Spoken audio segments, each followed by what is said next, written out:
Hola, ¿cómo están? Aquí estamos otra semana más en La Hora Liberal, junto a Ignacio Briones y un invitado que es un gran amigo y además un tremendo especialista y conocedor de la salud en Chile, ¿no? De la salud pública. Fuimos colegas. Ustedes dos creo que no alcanzaron a ser colegas, ¿no? No, pero siempre hemos tenido buena onda y trabajado y hablado. En la OECD. Sí, en la OECD, claro, por supuesto, claro. ahí nos conocimos. En la OECD. Claro.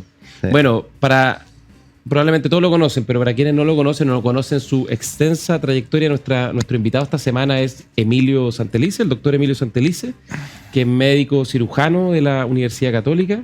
Además, un médico medio ecléctico, porque además de su especialidad, tú eres anestesiólogo, si no me equivoco. Sí. Me lo comentaste alguna vez. Claro.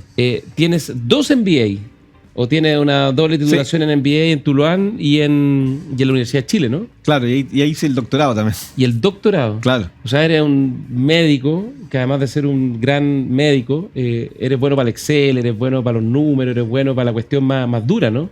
Bueno, he tenido que aprender, pues. La Has vida, tenido que claro. aprender. Sí. Oye, y además Emilio todos lo conocen porque fue ministro de Salud del segundo gobierno del presidente Sebastián Piñera, el año 2018, el año 2019. Inauguró las acusaciones constitucionales, además, de la oposición. En mayo del 2018, en mayo del 2018 la oposición nos advirtió cómo venía la mano y de hecho... El primero en la lista. Exactamente, te presentaron una acusación que la ganamos. Sí. Que la ganamos con el apoyo de algunos amigos de la democracia cristiana que votaron correctamente. Era una acusación muy injusta y se cayó, pero bueno, fue una advertencia de que iban a venir 9 más. tiempos recios, parafraseando a Vargas Llosa. Bueno, y Emilio, además de ministro de Salud e integrante, miembro del Centro de Políticas Públicas actualmente en Salud e Innovación en la Universidad del Desarrollo, hoy lo más relevante, lo más de coyuntura, es que tú, Emilio, eres parte del comité técnico convocado por la Comisión de Salud del Senado, que fue un comité de 16 personas, que es una cosa bien notable, porque pasó piola, no fue un tema que se supiera de grandes... A propósito de esta semana los expertos, ¿no? Sí. Que se pusieron a más pintura de guerra que hubo harto ruido al principio con lo de la ISAPRE. Acá mismo en el programa lo hemos tratado como 2 veces por lo menos. Y después como que se sumergió y se pusieron a trabajar ustedes calladitos por las piedras, que es como tiene que ser. Exacto. Haciendo la pega. Y esta semana sacaron un tremendo informe sobre cómo abordar la crisis más contingente del sistema de salud, en particular la salud privada, la ISAPRE, y especialmente el fallo de noviembre del año pasado, ¿no? Que obliga y que se han dado algunas extensiones de plazo, pero obliga a la ISAPRE a devolver cobro en exceso. En algún momento se habló de una cifra astronómica, $1.500 millones. Ustedes pusieron otra cifra. Así que nada, bienvenido Emilio Santelice, y cuéntanos tú un poco más de esta comisión, de estas 16 personas que trabajaron un poquito bajo el radar y que hicieron algo bien notable, que lograron una propuesta por unanimidad. Esto va desde la derecha hasta la izquierda, los 16 integrantes la suscribieron, y que proponen un camino que se ve viable para poder ir abordando esta crisis y evitar un colapso mayor. Bueno, en primer lugar le agradezco a Ignacio Gonzalo la invitación de encontrarme con usted. Me resulta muy agradable y es como encontrarse con los amigos después de haber tenido trabajo en conjunto muy intenso. Entonces, y además de ocupar este espacio para poder explicar.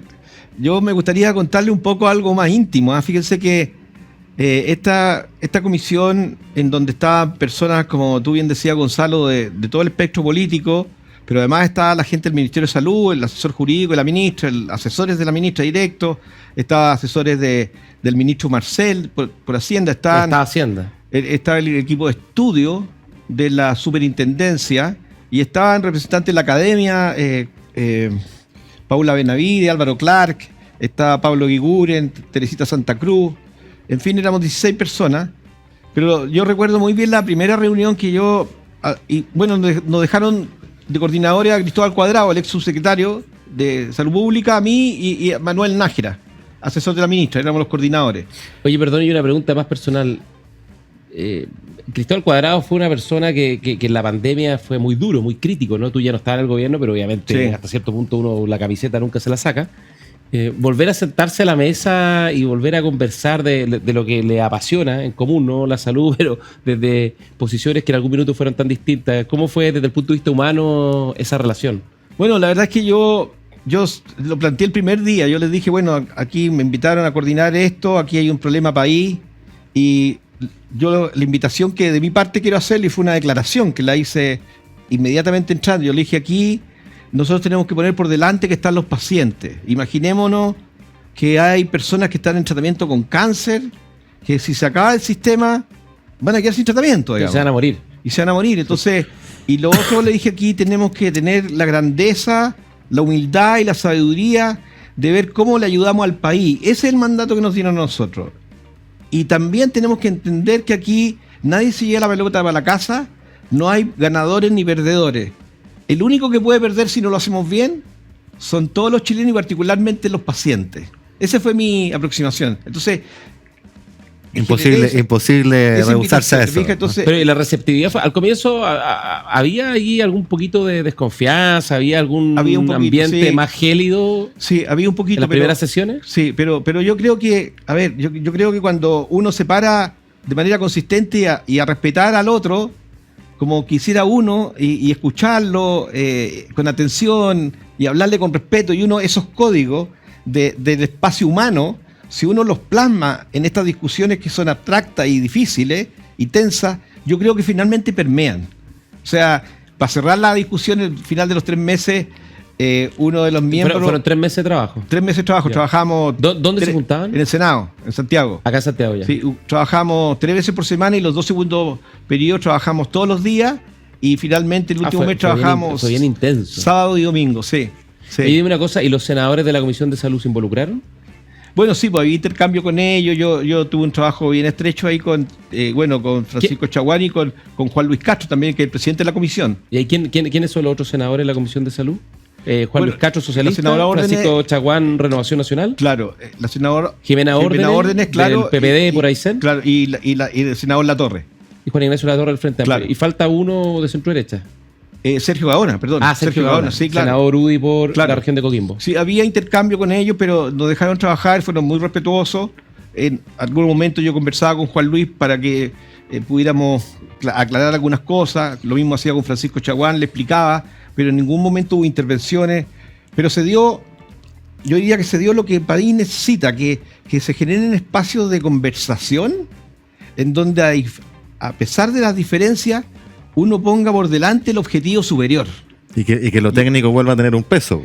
Porque al final es que nosotros es un lenguaje común. Cuando está bien hecho, claro. Independiente de las diferencias políticas, uno Exacto. puede acordar cosas. Entonces, con Cristóbal Cuadrado, a quien te conozco también, y como tú bien decías, él estuvo en una posición muy dura. Nos trató de criminales, Claro. no me acuerdo, de una cuestión muy dura. Pero había que dar ese salto y nosotros nos comprometimos, viejo, esta la vamos a sacar, digamos. Porque Oye, Emilio, era mirada de salud pública. Déjame hacerte una pregunta, porque esto es bien interesante, antes de entrar al detalle de las propuestas que ustedes hicieron, ¿no? Esta semana se supo de este acuerdo y esta propuesta de la Comisión Técnica de la Comisión de Salud del Senado, que fue una cosa bien notable, y en paralelo, sin entrar al detalle, vimos que la Comisión Experta del Proceso Constituyente, ¿no?, que durante la primera etapa funcionó muy bien, durante la semana recibió el texto de regreso, ¿no? No pudieron construir un acuerdo y no terminó bien el proceso. No terminó bien en el sentido de que terminaron incluso en una cosa media kafkiana, ¿no? Votando las mismas indicaciones espejo. De lado y lado presentaron las mismas indicaciones y no fueron capaces de acordarla en un solo texto porque no querían desde el sector de la centroizquierda y la izquierda aparecer sumándose a las propuestas de la centro-derecha y la derecha. Entonces, ¿a qué atribuyes tú? Son procesos muy distintos, naturalmente, y la atención es muy diferente, pero ¿a qué atribuyes tú que ustedes pudieron llegar a acuerdo siendo expertos, ¿no? Y en el proceso constituyente no se pudo, ¿no? ¿Qué crees tú que en este proceso hizo una diferencia? Yo creo que hoy día la variable que le llamamos política está en su bajo nivel de su máxima expresión. O sea, la política es el juego de los acuerdos, no es la imposición de mi postura. Entonces, cuando yo entiendo la política desde ahí, naturalmente tengo que llegar al diálogo, porque al otro lado de la política está el policy, que es el impacto que tienen las personas. Y yo no puedo perder nunca de vista a las personas y qué consecuencias va a tener mi mala decisión o no ponerme de acuerdo contigo, ahora, con las personas. Yo suscribo plenamente tu mirada, yo creo que Ignacio también. 100%. Tenemos más o menos la misma línea de entender cómo funciona la política, que al final del día ponernos de acuerdo en lo fundamental para evitar el conflicto, la violencia y resolver las cosas pacíficamente. Pero tu mirada, yo te digo, es una mirada que hoy día está en disputa, ¿no? Porque tanto desde sectores de izquierda como desde sectores de derecha, la construcción de acuerdo, la búsqueda de acuerdo finalmente se considera una traición, una debilidad o incluso una cobardía. Y eso está bastante presente hoy día en el debate público. Por lo tanto, es increíble que en algún minuto se nos perdió ese punto de vista tan fundamental de que si uno se cree dueño de la verdad, es imposible llegar a acuerdo, y por lo tanto, si no hay acuerdo, los problemas no se solucionan, y al revés, se van cada vez incrementando, amplificando, y puede terminar todo esto en un conflicto, en una crisis mayor. Pero uno lo salva con lo que dice Emilio, digamos, que si uno es capaz de poner a las personas y su bienestar al centro, bueno, creo que es mucho más fácil dejar la tribu de lado, ¿no? Porque los acuerdos al final tienen un fundamento moral, si ese es el tema. Porque cuando no hay acuerdo, el costo lo pagan generalmente las personas más débiles, que son las que están más desfavorecidas en la vida. Así es, pues, y se da más una contradicción, digamos, que esa tesis de que el que llega a acuerdo es blando, es amarillo, es cobarde. Oye, es mucho más difícil lograr acuerdo y cruzar el río y contra algunos de tu tribu. Eso es más valentía que cobardía. La corriente, sí, claro. Y al mismo tiempo mucho más mediocre y más simple, sencillamente quedarte con tu tribu usando posturas extremas, sabiendo que eso es incapaz de lograr acuerdos que benefician a las personas. Entonces, bueno, lo que ustedes plantean, yo veo que es el punto de inflexión que está en nuestra sociedad hoy día, digamos. Yo creo que la discusión que se está dando está tomando niveles de animosidad creciente, porque los líderes que les toca conducir estos espacios no han entendido la profundidad de las consecuencias que esto va a tener de cualquier lado. Y eso es súper grave, porque finalmente se produce el desencanto, las tensiones, los grupos extremos. Entonces yo creo la voz de quienes pensamos en las convergencias, en no tener que ir a convencer, que viene de vencer, sino que ir a persuadir. Se tiene que parar con más fuerza. Sí. Y yo diría que eso, a propósito, volviendo a nuestra pequeña comisión, eso ocurrió acá, ¿te fijas? O sea, nos dimos cuenta, y yo tenía muchos diálogos ya bilaterales con las distintas personas, siempre recordando que nuestro fin superior no era que la postura tuya, Gonzalo, la tuya se impusiera, sino que cuál era la mejor. Oye, Miguel de Unamuno, cuando llegan los rebeldes, ¿no? Y lo interrumpen en el aula universitaria finalmente, y lo increpan, él era rector en Salamanca, no me acuerdo con la universidad, y lo empiezan a increpar muy duramente. Miguel de Unamuno les dijo: venceréis, pero no convenceréis. Oye, bueno, vamos ustedes se convencieron de que es factible y es viable darle una salida a la crisis del sistema. Oye, pero ¿puedo hacer una prueba antes que Emilio me explique eso? Porque yo creo que es bueno así como una recapitulación para que le explique Emilio a nuestros auditores la génesis del problema. O sea, ¿por qué se acumula este problema que deriva en una deuda que la Corte Suprema hace un fallo, ¿no es cierto? Que la Super de Salud lo interpreta y dice primero un monto de 1.400 millones de dólares, que era la quiebra del sistema, naturalmente. ¿Por qué se origina aquello? Y luego la solución que dan ustedes, técnica, en esta unanimidad que estábamos hablando, que es un costo grande para la ISAPRE, sin duda, pero 3 veces menor. Y que entiendo yo ese número cambia porque los supuestos con el que está hecho el cálculo son distintos y se basan más bien en un sistema de seguro que en una lógica netamente individual, y eso es interesante, esa distinción. A ver si nos explica un poquito el origen del problema, el origen de la historia y la diferencia entre la solución cuantitativa en plata que llegan ustedes y la que en sus orígenes planteó la Super de Salud. Bueno, en síntesis lo voy a hacer para no latearlo y para ir al tema más de fondo. Claro, esto parte en el Tribunal Constitucional hace 10 años más o menos. El 2010. Claro. Cuando se deroga parcialmente la tabla de factores. Claro, entonces, para que los auditores entiendan, nosotros tenemos que el precio final se compone de un precio base, y como tenemos distintas condiciones, unos más enfermos, otros más viejos, mujeres y hombres, y gastamos distintos, para poder resolver eso, las ISAPRES tenían una tabla de factores por 1, por 2, por 3. Entonces teníamos este precio base, y a las mujeres, por ser mujeres, las castigábamos por ser mujeres, porque digo castigarla, porque mirándolo ahora en el tema profundo, y les poníamos por 3, entonces su precio final era más alto. Y lo que dice la Tribunal Constitucional, entonces, bueno, esto es una discriminación, esto no puede ser, se termina la tabla y eso quedó ahí. Entonces de ahí empiezan a aparecer una serie de juicios individuales donde las cortes siempre fallan en favor de las personas y a esas personas individualmente les empiezan a bajar los precios. Paralelamente ocurren comisiones de reforma, nosotros... Hubo una ley, estuvo a punto de aprobarse el 2013. Claro, y después nosotros con Gonzalo trabajamos una ley y nosotros fuimos los primeros a hablar de seguridad social en salud. Sí. Y planteamos una ley en donde hablamos de fondo de compensación de riesgo y para ir a resolver este tema que estaba resuelto. Bueno, tú presentaste ese proyecto de ley, de haber Sí. sido por ahí por marzo, abril o mayo del 2019. Sí, sí. Una reforma bien estructural, Estructural, sí. a la salud privada. Sí, que la habíamos trabajado 2 años antes. 2 años antes. 2 años estuvimos trabajando, claro. Entonces, al final, ¿qué se llega ahora? Que después se incorpora un índice de precio, el ICSA, que regula.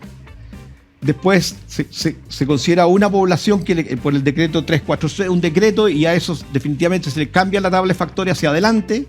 Todos los que se van sumando ya no hay tabla de factores. Y finalmente lo que ocurre en noviembre es que la Corte dice... Noviembre del año pasado. Del año pasado, 22. 2022, que la Corte Suprema dice a todas las personas que no están adscritos al 343, que ya no tenía tabla de factores, se termina la tabla de factores y además en el periodo noviembre de 2022, a la fecha se les tiene que devolver la plata, el diferencial. Y luego viene en agosto de este año, mientras estamos ya en la discusión, el fallo del GES, que dice el GES que había subido recientemente, tiene que retrotraerse al precio anterior. Y tampoco se puede subir. Y tampoco se puede subir. Ya, y ahí Entonces, se origina esta estimación de la superintendencia que la CISAPRE le tiene que devolver 1.450 millones de dólares que se cobraron en exceso. Claro, ahí aparece una discusión en donde... Ya vamos a tener que hacer una pausa, nos pidió el tiempo, pero a la vuelta seguimos completamos la historia y nos vamos a las propuestas que ustedes hicieron. Perfecto. ¿Les parece? Sí, bueno. Ya vamos a una pausa, la hora liberal, Agricultura TV, porque también nos están viendo por televisión en las casas. Nos vemos a la vuelta. Agricultura TV.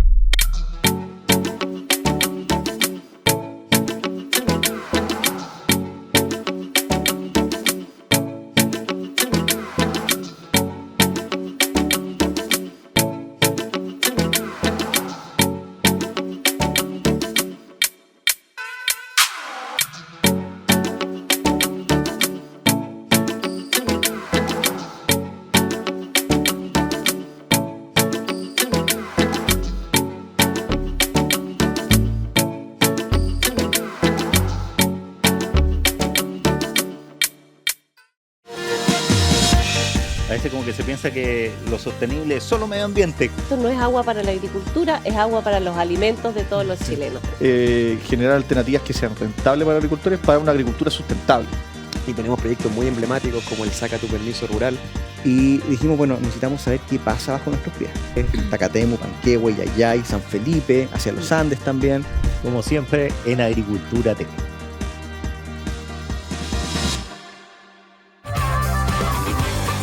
Listos para comenzar esta tertulia futbolística y siempre con algo más. Yo una vez me alojé en ese hotel también, una cobertura ¿Te de la U. enojaste? Alojé. Ah, ya, porque la pauta de hoy En blanco. déjense de hacer tiro al fútbol en la Conmebol. Otro jugador histórico futuro, Christian Jacknam. ¿No pensaste estudiar acuicultura? Tenía un amigo que estudió eso. ¿En serio? No, bueno, en su momento era una carrera con mucho futuro.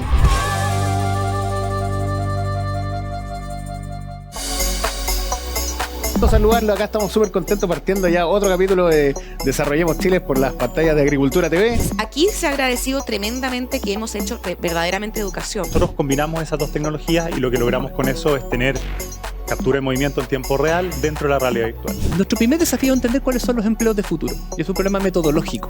Porque se nota muchísimo la diferencia de cómo uno puede generar impacto en un proyecto. ¿Qué tal, amigos y amigas? ¿Cómo están? Trataba de modificar ese rol. Y se escucha la fuerza que tiene. En los programas hacíamos el libreto el mismo día. Una bandeja con fajos de billetes. Desenmarcarme de mi papá. Lo que he hecho en menos en los entrenamientos, que uno aprendía mucho fútbol viendo los entrenamientos. Me gusta mucho el fútbol. Sí,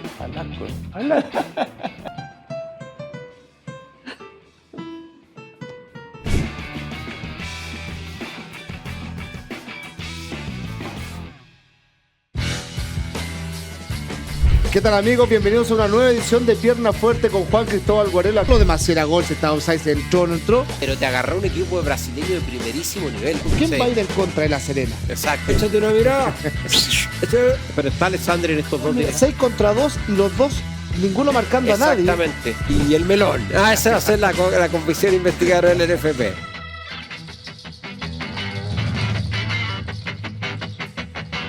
Estamos de regreso en la hora liberal junto a Ignacio Briones, Emilio Santelice, médico, larga trayectoria en salud, ex ministro de salud y además integrante de la comisión técnica convocada por el Senado para resolver este gran entuerto de la ISAPRES, ¿no? Que están en una crisis. ¿Tú dirías que es una crisis terminal? Si no se resuelve esto a través del instrumento que hoy día se llama ley corta, es terminal. Es terminal. Sí. Oye, pero Ignacio Briones hizo una pregunta que yo creo que es interesante y que hay que tomársela bien en serio. ¿Cómo puede ser que la Superintendencia de Salud hace un par de meses hace una estimación de que esta devolución por estos cobros en exceso asciende a casi 1.500 millones de dólares, lo que básicamente lo que hacía era quebrar el sistema, y ustedes hacen una estimación distinta del orden de los 400 y tantos millones de dólares, que entiendo que se pagarían en 10 años con ciertas reglas y ciertas normas, que es muy diferente, ¿no? Es un tercio, ¿no?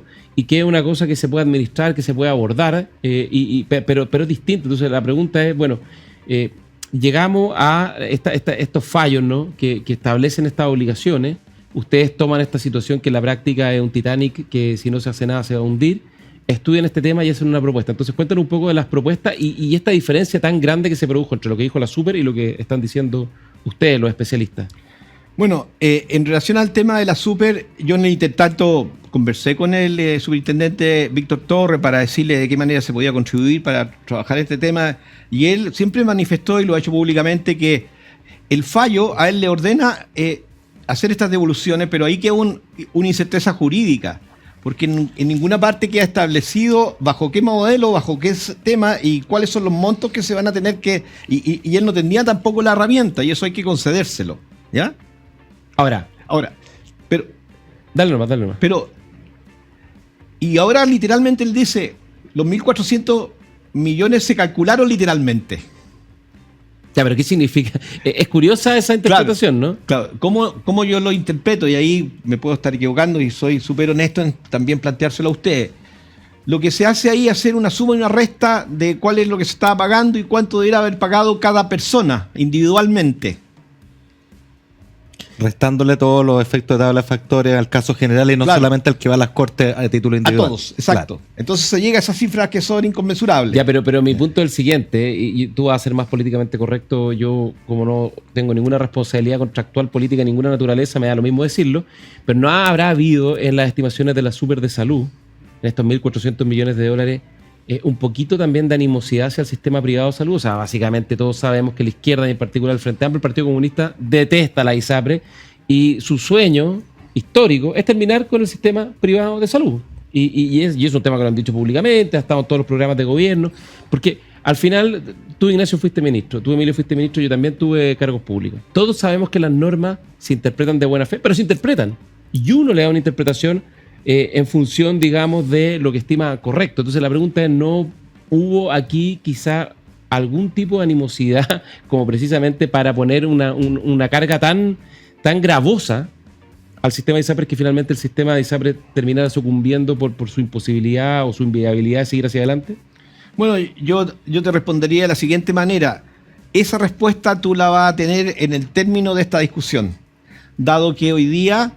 Y eso yo creo que ahí está la contribución que hace esta comisión técnica transversal con participación del propio gobierno. Está el Ministerio de Hacienda, el Ministerio de Salud, los asesores jurídicos. Esta comisión le dice al país a través del Senado, señores, aquí hay una solución viable y que tiene tres condiciones que fue las que nos pusieron a nosotros. Una, que pusiéramos por delante siempre a las personas. Pensar lo que decía al principio, que aquí va a haber alguien que si no lo hacemos bien puede morirse. Lo segundo, que tenga sustentabilidad financiera el sistema, dado que si no lo tiene, vamos a tener esta consecuencia. Lo retrasáis un poco en el tiempo. Claro. Claro. Y lo tercero, que sea con estricto apego a los fallos de la Corte Suprema. Que se cumplan. Que se cumplan. Sí, pues, entonces, porque hasta aquí pudiera uno haber dicho, bueno, esto quedó instalado, no se puede cumplir, nos lavamos las manos, se murió el sistema, ¿cierto? Hoy día eso ya no está. está este informe, esta comisión, que da cuenta de que con estos 3 determinantes hay una solución. Entonces, si la hipótesis tuya fuera válida, lo que nosotros debiéramos observar, que en el trámite legislativo se expresa una posición política que renuncia a lo mismo que ellos pidieron hacer, una solución técnica. Convengamos que no es la primera vez que pasaría con este gobierno, porque acuérdate que el presidente de la República y buena parte de su gabinete hablaban de refundar Carabineros, terminar con las policías o con Carabineros de Chile, una institución que va a cumplir 100 años, y hoy día, ante los insultos del dictador Ortega, dicen que los van a defender en todos los foros internacionales y que tenemos una policía que nos llena de orgullo. Entonces las vueltas de carnero o sea, en el fondo es bastante gimnástico este gobierno desde el punto de vista político. Bueno, por eso digo yo que aquí el test de la blancura va a ocurrir en esta tramitación, porque los caminos para resolverlo, como elemento, entendiendo que es una transición, están ahí a la vista y están debidamente fundados, y hablaremos de eso. Pero además hay otra condición que nosotros pusimos desde la comisión, que dijimos, señores gobierno, aquí ustedes tienen una enorme oportunidad de entregarle al país una solución que abrace y resuelva temas dolorosos para las generaciones por muchos años. Por ejemplo, si vamos en una reforma posterior, después de esta transición, una reforma se puede ser rápida, le podemos decir a todos los chilenos y darle la gran noticia que se acaban las preexistencias, aparece la libre movilidad e instalamos un sistema bajo el alero de la seguridad social y la solidaridad en salud robusto. Oye, yo quiero volver sobre ese punto y tomarme el ejemplo que tuviste al principio. Porque tenemos estas cifras, estos 1.400 millones originales, interpretados literal, y luego la suma que llegan ustedes, que es importante, pero 3 veces menor, es un tercio. Y corrígeme si me equivoco para explicarle a los auditores que la clave está en cómo uno interpreta que debe funcionar el sistema. Tú ponías el ejemplo de una mujer y un hombre. Si cada uno se rasca con su uña, ¿no es cierto? El hombre que es sano y ocupa poco el sistema paga uno, la mujer que está, ¿no es cierto?, está enferma o quizás está en época de procreación. Las razones que sea, le cobran 3, ¿no es cierto? Y ahí cada uno pagó el riesgo que tiene. Pero en una lógica de un seguro, la lógica de un seguro es justamente que todos pagamos lo mismo independiente del uso, porque te estás asegurando de alguna contingencia. En este ejemplo sería 1 más 3 dividido por 2, cada uno paga 2, ¿no es cierto? Corrígeme si me equivoco, que el fallo de la Suprema en la interpretación de la Super de salud era algo como decir, no, sabe que usted no le puede cobrar 3 a la señora, tiene que cobrarle 1, lo mismo que al hombre sano, por lo tanto el sistema va a recibir 2 y usted tiene que devolver 2. Pero el problema es que el sistema sigue costando 4. Entonces ahí se te genera un hoyo gigante. Entonces tú le dices a las ISAPRES, devuelvan esa plata, que es un monto de plata gigantesco, y con un hoyo gigante. O sea, eso quiebra el sistema y tiene todos los efectos de las personas que tú señalas. Y entiendo que parte de la propuesta que ustedes hacen y por qué baja el monto, es decir, volvamos a esta lógica de seguro, es que a algunos le va a bajar, pero le va a bajar menos de lo que le tenía que bajar. La mujer, en vez de bajarle de 3 a 1, baja de 3 a 2, y a otros les tiene que subir. A aquella persona que pagaba 1 le va a subir a 2 en este ejemplo. Y esa es la lógica de cualquier seguro. ¿Es eso así? ¿Por qué no lo...? Sí, bueno, efectivamente, y voy a ahondar en eso, pero antes voy a agregar otro elemento del juicio que nosotros formamos, porque aquí voy un poquito atrás. Nosotros nos fuimos a buscar un número, como muchos creen, que nos metimos en la planilla Excel, a ver cómo acomodamos esto para que se pueda hacer pagable. E inventamos un número. Sino que por eso nos demoramos 3 meses y nos juntábamos todos los días, porque fuimos a entender lo que había subyacente en los fallos, a ver cuál era la lógica de los seguros, y después de eso ir a pedirle a la Super que hiciera la simulación en los números. Uh-huh. Y como teníamos abogados, eximios economistas y salubristas, había las competencias para hacer esta discusión. Oye, y estas nuevas simulaciones la hizo la misma Super. La Super, sí. O sea, la misma que dijo que valía 1.400, ahora dijo vale 4. Porque le cambiaste el criterio con el cual tienen que evaluar. Claro, pero esa es la clave. Por eso, para la comunidad en general, decirle con tranquilidad que esos números están calculados oficialmente. Sin perjuicio que después se tenga que ajustar porque hay tiempo, etcétera, pero están hechos desde ahí. Entonces, lo que quería señalarles es que bajo esa lógica, primero fundamentemos y después busquemos los números, aparece otro concepto. Y es que si ustedes se fijan en los fallos individuales, y están también en el documento, están los fallos, las cortes siempre cuando las personas le dijeron conforme les van a bajar el precio, y a las personas les bajaron sus precios. Pero algunos que incluso reclamaron porque les tenían que devolver plata, las cortes dijeron no se les devuelve plata. Porque obviamente era un criterio individual. Cuando la corte ahora falla, y falla colectivamente, dice le devuelven plata es porque efectivamente está cogiendo el criterio colectivo. Entonces nosotros el cálculo no lo podemos hacer cálculo numérico individual, sino que tenemos que hacerlo con el criterio colectivo, en que a algunos les baja y ahí se une con la lógica económica que tú planteas, pero el término de la jurisprudencia también conversa. También está conversando, ya, bien. ¿Te fijas? Entonces lo que están diciendo la Corte, que mucha gente no lo entendía. Señores, como esto es colectivo y lo subyacente que aquí se comparte, esto en el trasfondo, también le tengo que devolver plata, pero ella no dice cuánto. Y ahí viene el cálculo actuarial que hay que hacer de atrás porque finalmente lo que pasa, y cuando uno hace el cálculo, como tú bien dices, a algunos les va a seguir bajando el precio final, a otros les va a quedar igual y a unos poquitos les va a subir. Los que lo tenían muy bajo. Claro. Entonces, porque si no el sistema no se financia. No se financia, pues si al final la plata es plata, tú tienes que financiar 1 más 3, eso es lo que cuesta. Por lo tanto, no se puede hacer el leso de que cuesta 2, pero hay un hoyo de 2. Pues. Claro. Oye, Emilio, y si tú tuvieras que listar las principales propuestas del informe de la comisión, este es un informe de 105 páginas, extenso, pero si tuvieras que listar las principales propuestas que entiendo además se tienen que incorporar ahora a través de indicaciones a la ley corta que está en el Senado y que el plazo es ahora el 20 de octubre, o sea, es una cuestión de muy rápida, de muy de corto plazo.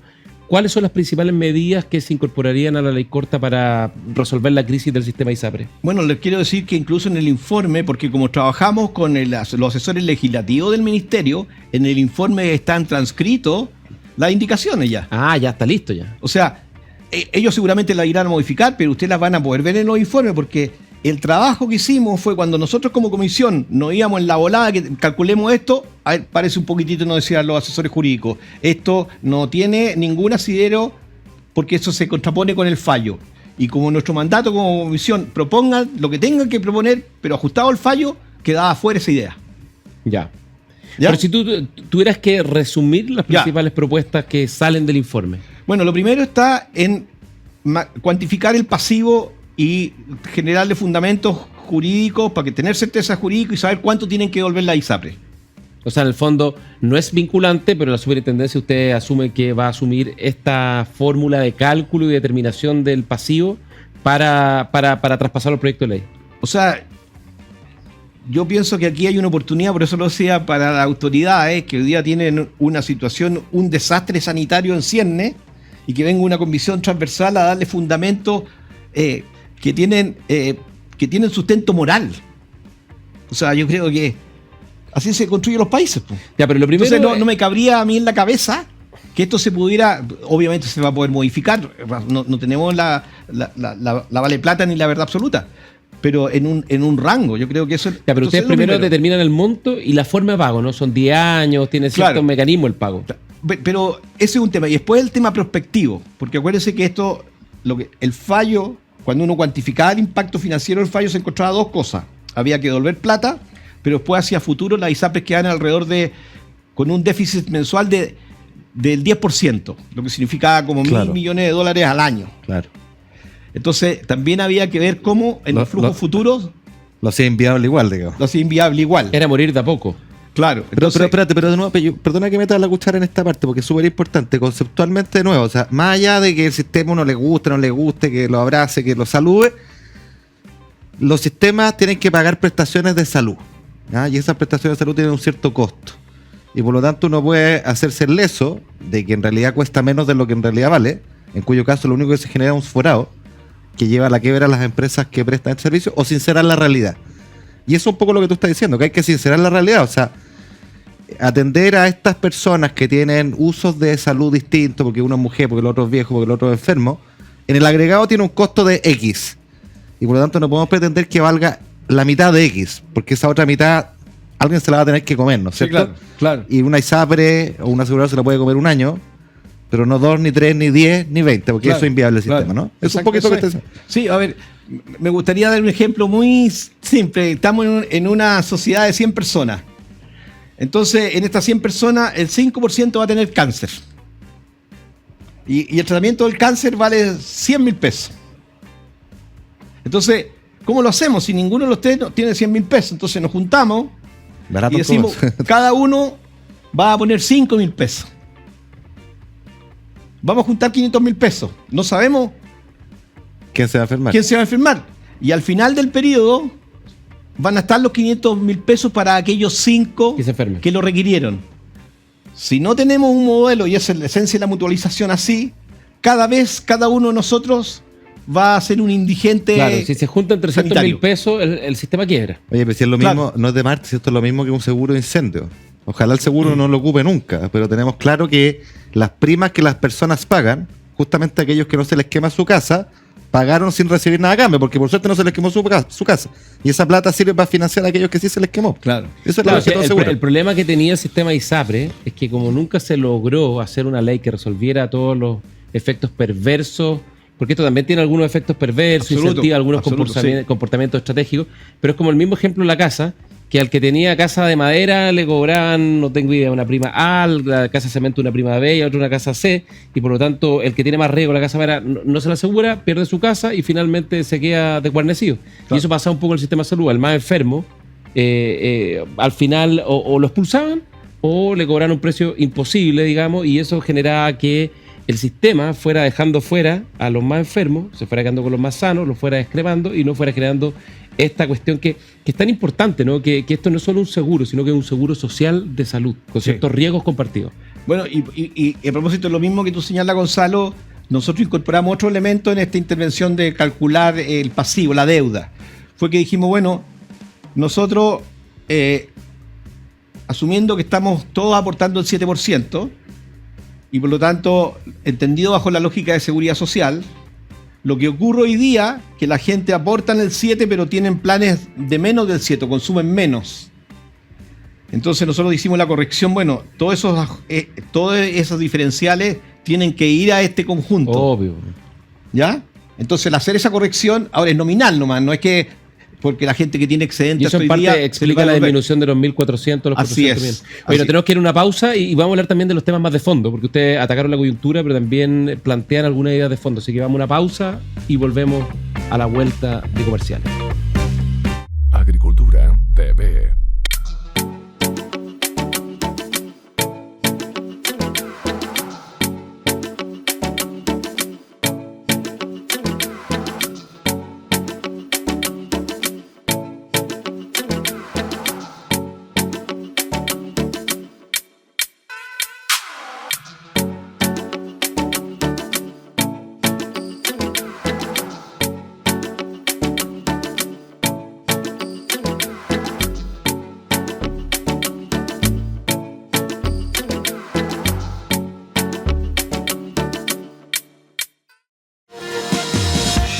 A veces como que se piensa que lo sostenible es solo medio ambiente. Esto no es agua para la agricultura, es agua para los alimentos de todos los chilenos. Generar alternativas que sean rentables para los agricultores para una agricultura sustentable.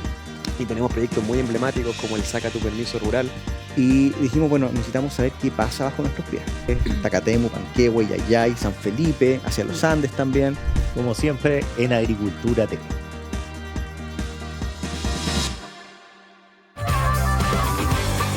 Listos para comenzar esta tertulia futbolística y siempre con algo más. Yo una vez me alojé en ese hotel también, una cobertura de la U. Alojé. Ah, ya, porque la pauta de hoy en blanco. Déjense de hacer tiro al fútbol en la Conmebol. Otro jugador histórico del fútbol, Christian Jackman. ¿No pensaste estudiar acuicultura? Tengo un amigo que estudió eso. ¿En serio? No, bueno, en su momento era una carrera con mucho futuro.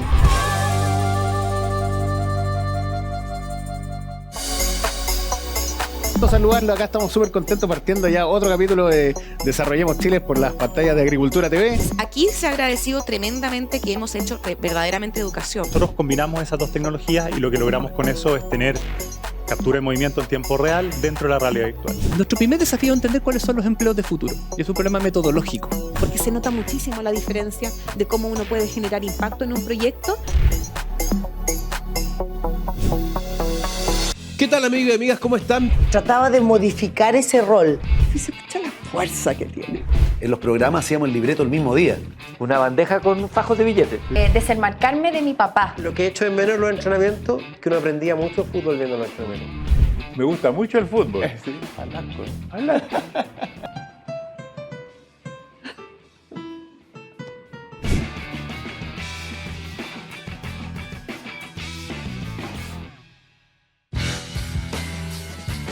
¿Qué tal, amigos? Bienvenidos a una nueva edición de Pierna Fuerte con Juan Cristóbal Guarela. Lo de Macera gol, se estaba offside, entró, no entró. Pero te agarró un equipo brasileño de primerísimo nivel. ¿Quién va a ir en contra de La Serena? Exacto. Échate una mirada.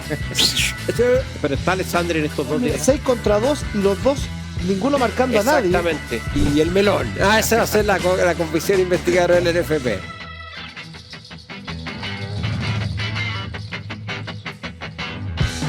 Estamos de vuelta en la hora liberal junto a Ignacio Briones, Emilio Santelice, ex ministro de Salud, integrante de la comisión técnica que está abordó la crisis de la ISAPRE, hizo una propuesta, ¿no? Y esta propuesta ustedes ya se la entregaron, digamos, la entregaron a la opinión pública, la tienen los senadores, hay que presentar indicaciones, el plazo vence el 20 de octubre, esto es muy rápido, pero esto es un tanque de oxígeno, ¿no? Esto le permite al enfermo tener más vida, pero no vida indefinida si es que no se corrigen algunas cosas. Al enfermo, en este caso, la ISAPRE, ¿no? A la ISAPRE, digamos, a las instituciones de salud privada, que además tienen un fundamento que es bien importante. ¿Y cuál es ese fundamento? Que básicamente les da a las personas la posibilidad de elegir, ¿no? Que no están únicamente sujetas a un prestador estatal, público, que tiene que existir, que tiene que ser muy bueno, pero que tiene otras opciones y que las personas tienen libertad de elegir. Y eso es un principio bien fundamental para quienes tenemos una mirada liberal de la vida, de la sociedad. Pero este enfermo, ¿no? Este enfermo institucional que son la ISAPRE, no se va a recuperar si no hay una reforma un poco más de fondo, y ustedes hacen un llamado a hacer una reforma al sistema de salud privada y al sistema de salud en general. Entonces te quería preguntar, Emilio, ¿en qué están pensando o qué cosas conversaron o propusieron respecto a cómo abordar los temas más de fondo en materia de salud? Bueno, nosotros en la última sección, la sección 5, porque hay otra que hablamos de cómo administrar mejor los gastos, cómo fortalecer la institucionalidad para que la superintendencia sea más robusta, y como todas las industrias reguladas, electricidad y otras, hay un panel de expertos que justifiquen y todos tengan que justificar y las alzas, etcétera, etcétera. En el tema de la mirada hacia adelante y entendiendo que este es un trago amargo que nos tenemos que dar para asumirlo como una transición, pero rápidamente estamos poniendo el informe. Señor Ejecutivo, respetuosamente le hacemos la solicitud y al Legislativo que avancemos en una reforma. Pero ahí me detengo en algo. La reforma de salud hay que entenderlas como procesos. El error que se ha cometido históricamente es entender que esta cuestión es un Big Bang y que tenemos que hacer cambios refundacionales o radicales, etcétera, etcétera. ¿Y por qué es un proceso? Porque son cambios que se van produciendo mientras las personas se te siguen enfermando, tienes que aumentar los gastos. Entonces, tú no puedes apostar a cambiarlo de un día para otro, sino, sin ir más lejos, vean lo que pasó en México. Oye, esa otra lección fundamental de políticas públicas. Estamos demasiado de acuerdo en muchas cosas, en todo con Emilio. Pues. Los cambios radicales son la mejor receta para el fracaso, digamos. Entonces, lo primero es... ¿Qué pasó en México? Que no tengo idea. Que AMLO tenía 2 cajas de seguro y dijo una absorbe a otra y quedaron 30 millones finalmente que la otra no lo absorbió. Desastre. Porque fue un Big Bang. Desastre. Un desastre. La gente no tenía dónde ir a comprar los medicamentos, no tenía plata y no había nada. Esa es la realidad que pasó en México. Entonces, lo que quiero decir es que cuando hablamos de reforma, no estamos hablando de ponernos a discutir además con cualquier contraparte, con visión distinta, si vamos a ir para el norte o si no para el sur, sino que veamos en lo que estamos de acuerdo. ¿Te fijas? Claro. Como decía William Ury, el gran negociador de Camp Davis, veamos en las cosas que estamos de acuerdo, implementemos eso, ganamos confianza y después miramos las otras. Obvio. Claro, obvio. ¿Te fijas? Entonces, ¿a qué voy yo con esto? Que la reforma inmediata que hay que hacer es que efectivamente la ISAPRE, y ellos ya lo saben, ¿ah? Yo se los dije, esta es una enorme oportunidad para que den una señal de este nuevo modelo en donde, bajo el alero de la seguridad social, vamos a un pool de riesgo compartido, que además es más eficiente. Mucho más eficiente. Cada uno después lo administra y avanzamos para que como país tengamos un plan de salud universal. Claro, ahí la diferencia, porque la idea del plan de salud universal es bastante antigua. Tú mismo la empujaste. Sí.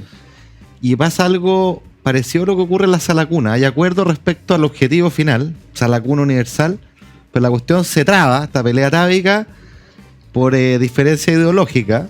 En particular, la izquierda dice, ok, con el seguro universal, pero solo tiene que ser con un asegurador estatal. O sea, chao libertad de elección. Y nosotros más bien decimos, oye, que haya el plan de salud universal común, pero que haya aseguradores estatales y privados y que compiten y que las personas decidan, si al final es el mismo producto. Veamos quién lo hace mejor. Claro. ¿Ah? Y tiene esta cosa chora que mutualiza el riesgo en un pool, en un plan único, que uno siempre podrá definir cuáles son sus características, ¿no es cierto? Y sus niveles de exigencia.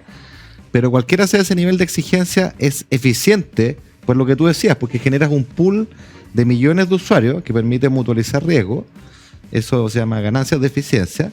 Y te permiten tener algo que individualmente sería imposible de adquirir. Y que en cambio, si es un producto estandarizado, un seguro estandarizado, es muy factible de que lo puedan ofrecer en muy buenas condiciones y sería sin duda una nivelación hacia arriba y no una nivelación hacia abajo, que es lo que de alguna manera hemos venido teniendo, ¿no? La gracia es que eso te permitiría lo mejor de los dos mundos. Sí, claro. Que no haya ningún tipo de discriminación, que sea un derecho, ¿no? El derecho a la salud y que tú, cualquiera sea tu condición, cualquiera sea tu prevalencia, cualquiera sea tu riesgo, siempre te van a atender, pero además va a tener la posibilidad de optar entre aquella oferta de salud, sea pública, sea estatal, sea pública, sea privada, sea mixta, sea lo que sea, que a ti más te acomode. Y eso además le da poder a las personas, no estar atrapadas en un monopolio, en una única posibilidad de atenderse, y le da dignidad también a las personas cuando buscan atención. Por supuesto. Pero mire, yo le voy a hacer un ejercicio, le voy a hacer un contrapunto, porque aquí los auditores que están escuchando van a decir, bueno, aquí hay 3 personas que tienen una tendencia más liberal, más o menos, y ellos quieren este modelo. Sin embargo, yo lo estoy escuchando, yo quiero un seguro único. Por la razón que sea, voy a hacer el ejercicio. Lo más virtuoso de esta discusión es que esta discusión, valga la redundancia, no es necesaria todavía. ¿Para qué nos vamos a desgastar en algo que no va a mover la aguja? Lo que va a mover la aguja es que tengamos un pool de riesgo, que lo eficientemos y veamos en el tránsito, a propósito de los pasos que hay dando, cómo esto funciona, porque la discusión siguiente, que es la que ustedes están señalando, no la vamos a tener ahora. ¿Y por qué es peligroso incluso tenerla ahora? Porque nos va a ocurrir lo mismo que nos va a ocurrir en estos 10 años. Nos inhabilitamos, esterilizamos el sistema. ¿Y cuál es la consecuencia de eso? ¿Quién lo paga? Ni tú, que eres A y tú eres B, lo paga la población. Y lo está pagando la población. Entonces lo que yo digo, señores, tú piensas A, tú piensas B. Convengamos que para llegar a A y B, antes tenemos que dar estos pasos. Toda la razón. ¿Por qué no los implementamos? ¿Y cuáles son esos pasos? Metamos a ISAPRE en un fondo de compensación de riesgo, hagámoslas trabajar con eficiencias, generemos una relación enriquecida entre prestador y asegurador, que también nos estamos refiriendo a eso, porque hoy día tenemos un modelo que es consumista. Sí, claro. Y que y el fee for service induce a que es cierto eso. Ya está integrado la integración vertical, también genera otras cosas. Hay una serie de vicios que el tema que ustedes están planteando no se resuelve desde ahí. Sí, estoy de acuerdo. Entonces, yo encuentro que es muy importante hacer entender a los tomadores de decisiones de cualquier lado que la discusión no es esa. Y me pasaba un poquito conversando.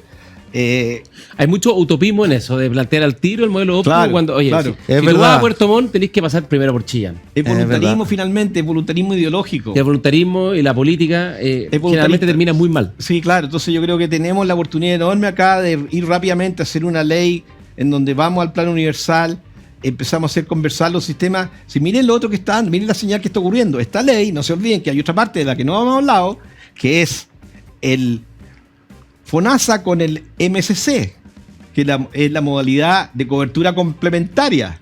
Sí. Eso es lo que quiere hacer FONASA. Sí. FONASA lo que está haciendo es llamar a las empresas aseguradoras, con la lógica que hoy día algunos están denostando, a unirse a ellos.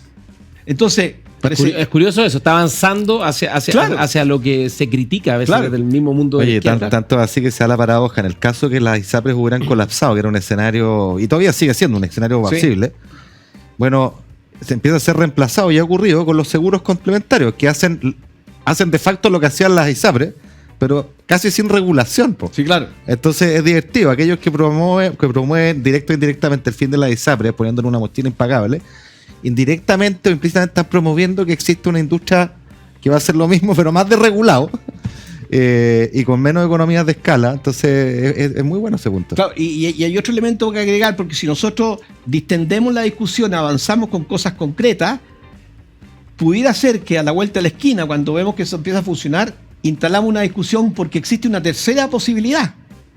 Porque hoy día estamos hablando blanco y negro, estamos diciendo o seguro único o multiseguro. Pero hoy día los modelos australianos y en muchos países de Europa están hablando de la competencia regulada. Sí, entonces genera un mercado mucho más regulado. ¿Por qué? Porque el seguro complementario que hoy día está abrazando FONASA, cuidado, porque los seguros complementarios son inflacionarios. Y uno de los grandes problemas estructurales que tiene la salud, que el sobregasto gasta más que el producto de los países. Sí. Los países producen 5 y la salud siempre va 1 o 2 puntos arriba. Entonces, si además le metemos un modelo que incentiva esta brecha, el hoyo que se va generando en el gasto público. El envejecimiento poblacional, el gasto en salud solo va a seguir creciendo, porque ahora van a ser las enfermedades crónicas y las prevalencias más permanentes. Oye, pero si te entendí bien, en la transición, porque en la transición la primera etapa sería resolver estas cosas que sabemos, preexistencia, la movilidad, armar un buen pool de riesgo, y en una segunda etapa sería tener este plan universal, ¿o va conjunto el plan universal con la primera etapa? Esto se puede trabajar paralelo. Ya. Porque a ver, nosotros tenemos un plan universal maravilloso en Chile que se llama GES. Sí, claro. Sí. Yo hoy día presido el Consejo GES. Porque la ministra que está anteriormente me permitió que yo siguiera en representación del presidente. Presido el Consejo GES. Segundo periodo que lo presido, ¿ya? En el primer gobierno el presidente Piñera también. Y entonces seguimos a pulso directo lo que pasa con el GES. Y el GES, si ustedes se fijan en su diseño, es un plan universal de salud para 87 problemas, en donde tú tienes listado de prestaciones, con costos conocidos, que en el sistema privado se mutualizan, porque si tu ISAPRE tiene más GES, me tiene que pasar a mí que tengo menos GES, o sea, tenemos la institucionalidad, la experticia, los especialistas para armar un plan de salud. Claro, tener el punto de partida está más que hecho. Entonces, para entender bien, ir cerrando este tema y el programa, no estoy pillando el tiempo. La secuencia sería, 1, la ley corta. De todas maneras. Para resolver la contingencia y que no caiga el sistema privado de salud, porque además... Caen las clínicas, caen los prestadores. Caen las ISAPRES, caen las clínicas, y en las clínicas se atienden la mitad de los chilenos. Buena parte del FONASA. Clínicas, laboratorios, todos los prestadores. Todos los prestadores privados. Y entiendo que la mitad de los afiliados a FONASA se atienden en prestadores privados. Por lo tanto, esto es un colapso, es un Big Bang, es un colapso sistémico. Sí. Entonces, 1, ley corta para resolver la contingencia a corto plazo de la salud privada de la ISAPRE. 2, un poco la propuesta que ustedes hacen de hacer una reforma a la ISAPRES para mutualizar los riesgos, para tener un plan único, para lo que se ha discutido hace más de una década y que sigue pendiente. También una reforma al FONASA para modernizarlo, para fortalecerlo y para darle un poquito más una lógica de asegurador y no solo recaudador. Y lo tercero, a mediano plazo, ya sería una reforma un poquito más estructural al sistema de salud. Claro, pero es lo primero que tú señalas, Gonzalo, es un tremendo esfuerzo, primero legislativo, ponerlo a todos de acuerdo. Este es un problema político. Político, claro, enorme. Entonces, ¿estás optimista respecto a lo que viene? Mira, yo veo con preocupación que algunos senadores empiezan a mirar con desconfianza lo que estamos planteando. Lo que yo me pregunto, ¿cuál es el contrafactual? Y hoy día me invitó el Consejo General del Colegio Médico y algunos médicos planteaban con muy buena retórica que cómo vamos a hacer esto solidario si antes nunca fue solidario. Yo le dije que aquí hay muchos pecados que se han cometido y esos son muy ciertos, pero ¿desde dónde nos paramos? ¿Dónde estamos parados hoy día? ¿O cuál es la alternativa? Claro. Entonces, el contrafactual de lo que se está discutiendo es que el sistema se termine, y eso hay que decirle con toda claridad a todos los chilenos y chilenas. Es una irresponsabilidad esa. Entonces, que aparezcan esto que aquí están perdonando la ISAPRE, que es un traje a la medida y todas esas caricaturas, me parece de una falta de responsabilidad política y social. No, yo diría que incluso es una frivolidad que raya en la inmoralidad. Porque es lo que tú dijiste al comienzo, si esto colapsa, son personas que no se van a poder atender y que se van a enfermar gravemente o se van a morir. Ese es el costo de este fracaso. Sí, es hacer un punto político a costa de las personas. A costa de la vida, la salud de las personas. Hoy tenemos que ir terminando. Nosotros, Emilio, bueno, junto con agradecerte, primero felicitarte por tu trabajo. Yo creo que es admirable lo que lograron en tiempos de tanta polarización, tener un acuerdo en un tema tan fundamental y dar un camino de salida a esto tiene mucho valor, así que yo por lo menos me saco el sombrero contigo y todos los que participaron. Somos dos. Así que el reconocimiento. Y siempre a nuestros invitados les pedimos que nos hagan un recomendado, que nos cuenten qué libros están leyendo, qué series están viendo, qué películas han visto, qué le recomiendan a la gente que nos ve en la casa, que nos escucha en la radio, de los temas que, más allá de la pega, del día a día, a uno le motivan y se entretiene, sea la lectura, las películas o lo que sea. Sí, bueno, yo hoy día estoy leyendo, no me acuerdo el autor, pero estoy leyendo de cómo construir sociedades resilientes. ¿Y cómo se llama el libro?